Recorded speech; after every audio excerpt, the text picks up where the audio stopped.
We start in the name of Allah, the most merciful, the beneficial. Honorable ladies and gentlemen, today we would like to welcome you at this auspicious moment of PropTech Convention and Property Asia 2026. On the screen, you could see the panel discussion and the speakers, including the moderator, who's myself, and the topic that we have chosen for your interest and something we are directly connected with is the role of social media in scaling real estate businesses across Pakistan and across globe.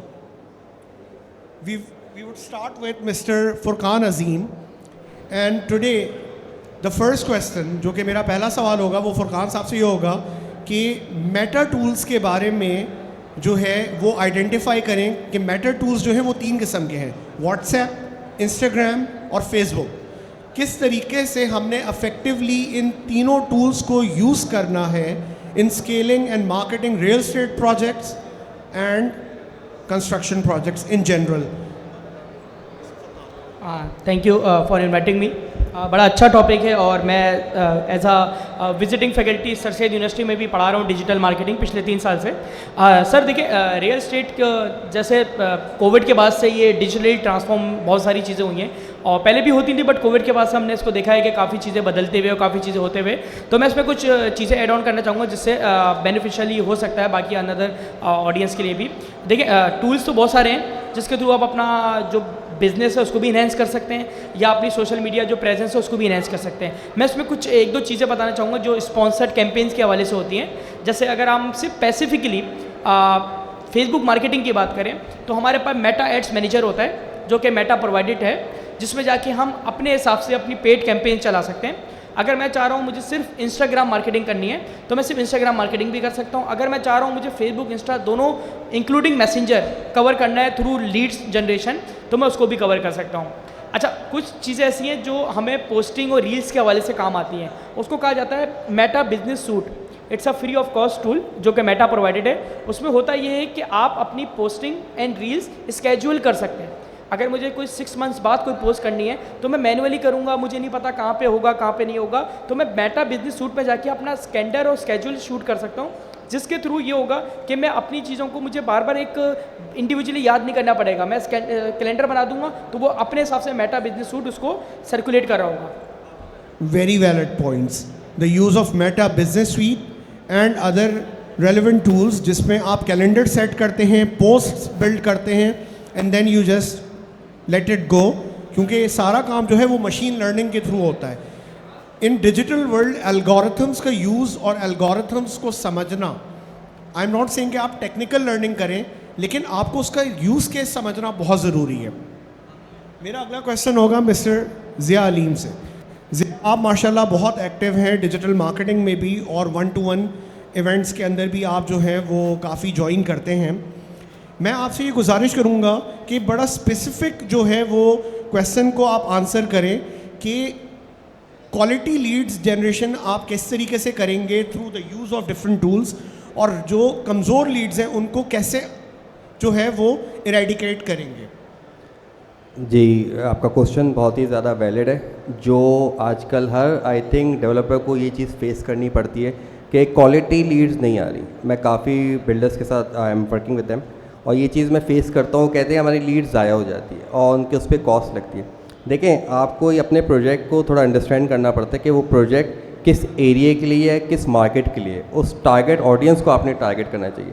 तो ये demographic होता है कि उस developer का जो client है या जो कस्टमर है वो किस एरिया में बैठा हुआ है.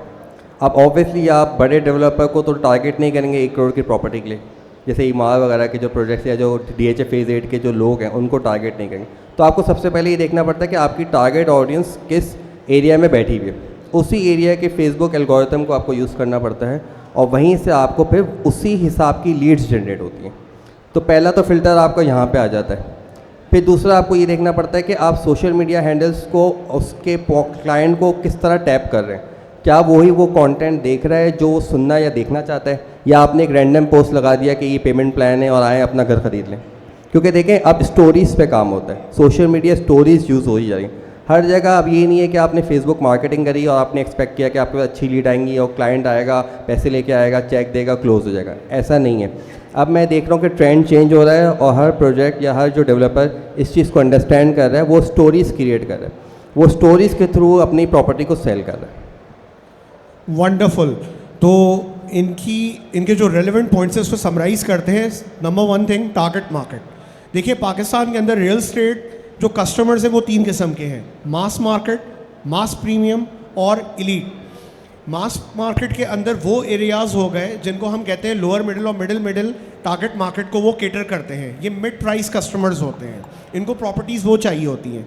उसके बाद मास प्रीमियम मार्केट आती है। मास प्रीमियम वो लोग होते हैं जो रिलेटिवली हाई एंड एरियाज़ में रहना चाहते हैं, तो उनका प्राइस पॉइंट जो है वो अपर मिडिल इनकम में फॉल करता है। सिमिलरली तीसरी कैटेगरी होती है जिसको हम इलीट कैटेगरी कहते हैं। Now elite category is something जिसको आप लग्जरी मार्केट कहते हैं और लग्जरी रियल एस्टेट कहते हैं, जैसे MR, HMR, waterfront, creek and other projects. तीनों की टारगेट मार्केट डिफरेंट है, तीनों की लोकेशन टारगेटिंग जो है वो राइट अवे डिफरेंट होगी। अगर आपने बजट को गलत जगह यूटिलाइज किया देन अल्टीमेटली आपको उसका बेनिफिट नहीं मिलेगा। The leads that you will generate will not be worth it. Secondly, machine learning का ज़माना है, तो आर्टिफिशियल इंटेलिजेंस और बॉट्स का भी इन्फ्लक्स जो है वो बहुत ज़्यादा बढ़ चुका है। इसके ऊपर भी customization, to the point learning और ट्रेनिंग बहुत ज़रूरी है। This is one reason why कि हमने अपने पास जो पैनलिस्ट्स लाइन अप किए हैं, they are practically doing digital marketing, और ये इन चीज़ों को, इन टेक्निकलिटीज़ को समझते हैं। इन लोगों के साथ अलाइन हो और इनके साथ जुड़ के चीज़ों को सीखें, इनसे ट्रेनिंग्स ले लें। पूरे नुकसान से बेहतर है थोड़े पैसे खर्च करके ट्रेनिंग ज़रूर ले लें ताकि आप लॉन्ग टर्म में बेनिफिट ले सकें। I would like to move on and discuss with Mr. Usman Ghani. Now, Mr. Usman Ghani is from Bin Shamsi Marketing, and he is very active on Facebook marketing and YouTube marketing. इनका अपना channel भी है YouTube का और Facebook का। बाकी लोगों के भी चैनल्स हैं, लेकिन इनकी अच्छी फ़ैन फॉलोइंग है और ऑर्गेनिक और पेड दोनों करते हैं। उस्मान, माइक आपके पास है। आपसे मेरा बड़ा रेलेवेंट क्वेश्चन होगा कि आप कंटेंट बिल्ड करते हैं, आप थ्रू आउट प्रॉपटेक कन्वेंशन बड़ा एक्टिव रहे इंटरव्यूज़ लेने में और इसको यूटिलाइज़ करने में। आप किस तरीके से इसको पब्लिश करेंगे अपने फेसबुक पेज के ऊपर और अपने यूट्यूब चैनल के ऊपर टू गेन मैक्सिमम ऑडियंस और ज़्यादा से ज़्यादा रीच बिल्डअप करने के लिए? जी अस्सलाम वालेकुम। जैसे आपने पूछा कि हम इसको कैसे करेंगे, हमारा यूट्यूब चैनल है, फेसबुक है, इसी के साथ इंस्टाग्राम भी चला रहे हैं, और अभी ज़ाहिर सी आपको मालूम है सब जो है इसी का दौर है सोशल मीडिया का, तो इसी में हम इसको सब अपलोड करेंगे और जो भी आएंगे इनको हमने पर्सनल पे भी इनको शेयरिंग करनी है, और प्रॉपटेक भी अच्छा इवेंट रहा इसके हवाले से। ऑलराइट, सो इन तमाम कंटेंट वीडियोस की एडिटिंग के बाद इनके क्लस्टर्स बिल्ड करके उनको ना सिर्फ अपने पेजेस पे इन्होंने पब्लिश करना है बल्कि इन पर्सन भी ग्रुप से सर्कुलेट करना है। तो ये भी एक तरीका है कि किस तरीके से कंटेंट की मैक्सिमम यूटिलाइजेशन की जाए और ऑर्गेनिक रीच को बिल्डअप किया जाए। पेड के लिए तो कंपनीज बिल्ड हुई नहीं हैं और इनका काम ही आपसे जो है वो पैसे लेना है और रीच को एक्सपेंड करना है, लेकिन ऑर्गेनिक मार्केटिंग के लिए जो रेलेवेंट स्ट्रेटजीज़ हैं वो ये अपने पर्सनल एक्सपीरियंस से बता रहे हैं। I would like to move on to my next panelist mister Anas Mamdani, and he will explain about his social media experience and the use case. मैं आपसे रिक्वेस्ट करूंगा कि जो आपका पर्सनल एक्सपीरियंस है और आप किस तरीके से रियल लाइफ में इसको इम्प्लीमेंट कर रहे हैं डिफरेंट टूल्स को, और आप क्या पॉइंट्स ऐड करना चाहते हैं जो अभी तक हमने कवर नहीं किए, please. Assalamu alaikum everyone. First of all, I would like to thank you for inviting me and be the part of this panelist. And अभी तक मैंने जितना इस इवेंट को देखा है, I would like to thank you कि ये event, I would like to congratulate you कि इवेंट अच्छा ही गुजरा है, रिस्पॉन्स भी अच्छा है और अरेंजमेंट्स भी बहुत अच्छी है। I would just start with a small thing के in English a quote, and Urdu में भी बताना चाहूँगा। उर्दू में हम बड़ी देसी उसमें कहते हैं जो दिखता है वो बिकता है, सही। एंड इंग्लिश में अगर मैं इसको कहूँ तो people address you how you dress, तो लोग आपको एड्रेस ऐसे करते जैसे आप दिखते हो। तो same strategy goes to social media marketing कि अगर आप कोई भी प्रोडक्ट हो, इवन आप रियल एस्टेट इंडस्ट्री हो या कोई भी ब्रांड हो, अगर आप अपने को प्रेजेंट नहीं करोगे उस तरह तो लोग आपको एक्सेप्ट नहीं करेंगे। जो डायनामिक्स ऑफ मार्केट, जैसे I would agree with Aleem साहब कि उन्होंने कहा कि अब वो ज़माना नहीं रहा है कि लोग चल के आपके पास आएंगे, अब वो वाली मार्केट नहीं है कि आप जो है सिर्फ अपने आपने एक इश्तिहार लगाया न्यूज़पेपर में, लोग आपके पास जो है ना वो आ गए प्रॉपर्टी खरीदने। अब you have to go way beyond, you have to work step ahead. आपके पास AI टेक्नोलॉजी आ चुकी है, आपके पास गूगल है, मेटा है, यूट्यूब है। अब लोग सोशल मीडिया से इवन कपड़े खरीदने के लिए भी लोग सोशल मीडिया को ही प्रेफर करते हैं, वरना तो पहले एक डिस्काउंट स्टोर लगता था, लोग जाते थे खरीद लेते थे। अच्छा, रही बात प्रॉपर्टी की, बिल्डर्स की, अच्छा इसमें एक मैंने जो देखा है कि I talk about the top notch builders, they have their in house marketing teams, they have hired such professionals कि जो उनको एक अच्छा मार्केटिंग रिजल्ट दे सकते हैं। बट बहुत से जो लोग हैं, ऐसे बहुत से बड़े जिनको इन चीज़ का आइडिया नहीं, तो उनका क्या, वहाँ हमारी जो कंपनी है वो आती है एज ए नैरेटिव कि हमारी टारगेट मार्केट वो प्रॉपर्टी एजेंट्स या वो रियल एस्टेट बिल्डर्स या वो डेवलपर्स हैं जिनके पास सर्विसेज नहीं है। सोशल मीडिया सर्विसेज के लिए you need advertisement, right content. जैसे अब 4 P's ऑफ मार्केटिंग है, प्राइस, प्लेस, प्रोडक्ट, प्रमोशन।